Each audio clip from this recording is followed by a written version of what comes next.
Droni russi in Polonia, cronaca, reazioni e conseguenze di una incursione che Varsavia dice non essere un errore. La notte tra martedì e mercoledì 10-11 settembre 2025 decine di droni, e in alcuni resoconti anche missili, hanno violato lo spazio aereo polacco in un episodio che ha subito riacceso tensioni e paure lungo il confine orientale dell'Alleanza Atlantica. L'incursione è stata attribuita da Varsavia alla Russia e ha provocato una catena di reazioni politiche, misure di sicurezza e nuovi timori sul tema della difesa antidrone in Europa. Cosa è successo? Fatti principali. Secondo le ricostruzioni giornalistiche e le note ufficiali pubblicate il 12 settembre, decine di veicoli aerei senza pilota hanno attraversato il confine polacco provenendo dall'area di operazioni a est. L'episodio è avvenuto di notte e ha spinto le autorità di Varsavia a parlare apertamente di provocazione e terrorismo di matrice russa. Le forze di difesa polacche hanno risposto imponendo restrizioni al traffico aereo, misure indicate come in vigore fino al 9 dicembre per motivi di sicurezza nazionale, e schierando truppe ai confini. Varsavia ha annunciato lo schieramento di 40.000 soldati lungo il confine con Russia e Bielorussia e la temporanea chiusura di parte della frontiera con la Bielorussia, misure giustificate dal governo come necessarie per garantire la sicurezza nazionale dopo l'incursione.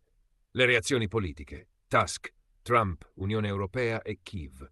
Il primo ministro polacco Donald Tusk ha risposto direttamente alle dichiarazioni dell'ex presidente statunitense Donald Trump, che aveva suggerito la possibilità che l'episodio fosse un errore. Tusk, con toni duri, ha scritto su X che la Polonia non crede all'ipotesi dell'errore. Anche noi avremmo voluto che l'attacco fosse stato un errore, ma non lo è stato, e lo sappiamo, ha affermato, rigettando in pratica la linea della possibile casualità. La UE, insieme alle autorità di Varsavia, ha condiviso giudizi critici sull'incursione, ritenuta una violazione inaccettabile della sovranità nazionale.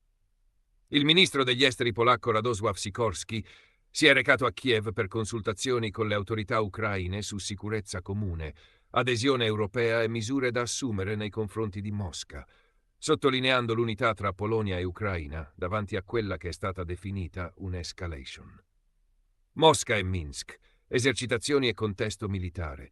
Proprio mentre la tensione diplomatica saliva, Russia e Bielorussia hanno dato il via a manovre militari congiunte, identificate come le esercitazioni Zapad 2025, svolte in territorio bielorusso e annunciate dal Ministero della Difesa russo. Le esercitazioni sono state presentate da Mosca come programmate, ma si inseriscono in un quadro regionale già teso, con avanzate russe sul fronte ucraino che hanno aumentato i timori dei paesi NATO. Le fragilità della difesa antidrone. La NATO sotto osservazione. Un elemento emerso con forza nelle ricostruzioni è la difficoltà delle difese aeree e dei sistemi antidrone dell'Alleanza nel prevenire o intercettare efficacemente una incursione a bassa quota e con numerose piattaforme. Secondo un'analisi pubblicata dalla Repubblica, durante l'episodio sono stati intercettati soltanto 4 droni, un segnale che mette in luce limiti operativi e di coordinamento nelle misure di sorveglianza e neutralizzazione dei sistemi UAV. La questione apre un dibattito urgente sull'adeguamento delle capacità NATO in materia di guerra asimmetrica e difesa del territorio alle nuove minacce tecnologiche.